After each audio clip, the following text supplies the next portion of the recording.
So Vladimir Putin has once again threatened to use nuclear force if any other nation intervenes in the Ukraine war. And even Russian state television is now telling viewers a nuclear war is probable. So let me bring in now British Special Forces war hero at Middleton.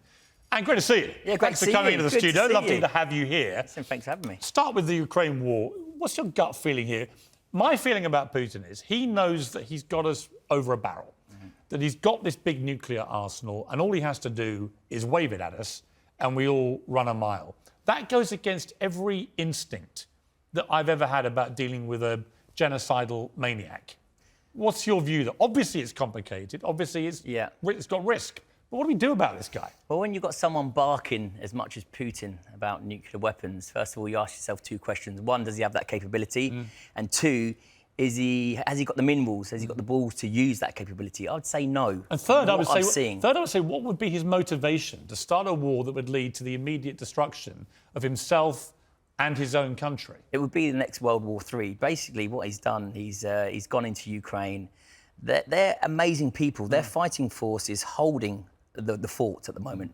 You know, don't think that the Russians are going in there and having an easy time, because they're certainly not. I know people who are on the ground in Ukraine, and you know, they're quite happy at the moment, actually, because they're actually holding them. They think they can genuinely beat them. But Putin can be in this for the long term. We've seen his track record in these situations. He might be doing this for years. The guy's unstable. It's clear to see. When I saw his first interview with Putin, I saw how unstable he was, and I thought to myself, wow, this guy's got potential to do something crazy.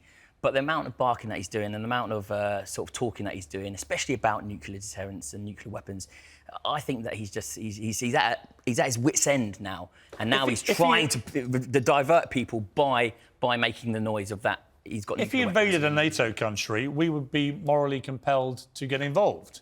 I don't see a lot of moral difference between that and what's happening in Ukraine, other than Ukraine is not a member of NATO yet. You know, I just feel, do we not at some point have a moral duty to get involved with conventional weapons, given NATO is so powerful? Well, what we've got to realise, it's not a game of poker. You know, people are saying, oh, is he bluffing? Should we go in there? It's more sensitive than that. If we go in there, it's going to cost millions more lives. It's going to start World War III, let's be honest. We either look at the situation and go, right, do we now come together as NATO and strike first? Or do we hold back and see what Putin's up to? But it's a catch-22.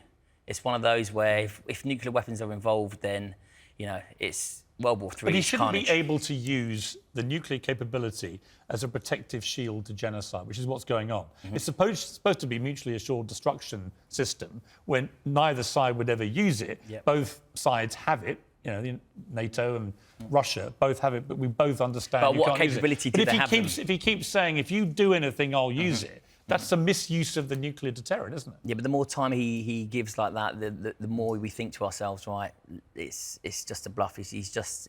Well, that's my gut feeling. But also, he can't have the liberty or the freedom to keep doing that. No. There's something has to be done about it. You know, that's what I feel. There has to be a timescale where we say, as NATO, as the UK, we say, right, enough is enough.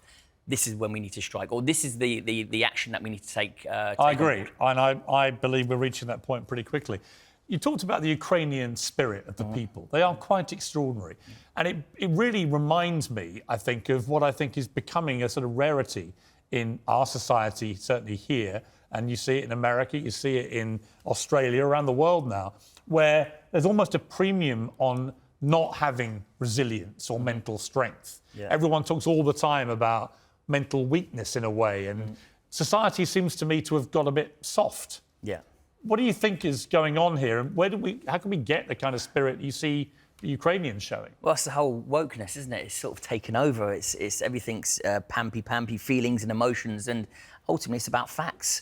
You know, it's, especially with Ukraine. The fact is, your country has been invaded. You have to now, you know, deep into that psychological reserve and go, right, listen, this has happened. Now we need to, you know, all come together, and we need to stay resilient, and we need to fight back. Or those that have been forced, the children, women that have been forced to, especially children. I talk about this to my wife when I say about the children, been forced to understand about war. You know, these should be innocent children that are going about their everyday lives, going to school, learning, growing up and understanding who they are. They're having to learn about war from the young age of 5, 6, 7, 8, 9, 10. I would love to see people like you going into schools, teaching kids about perspective, about resilience, about mental strength. I don't see any of that. No. The whole debate is skewed towards almost celebrating weakness. Turning everyone into victims. Everyone's can play Well, it's the about the victim healthy card. competition And at school, they're isn't like, it? woe is me, and they go on Instagram and all this kind of thing.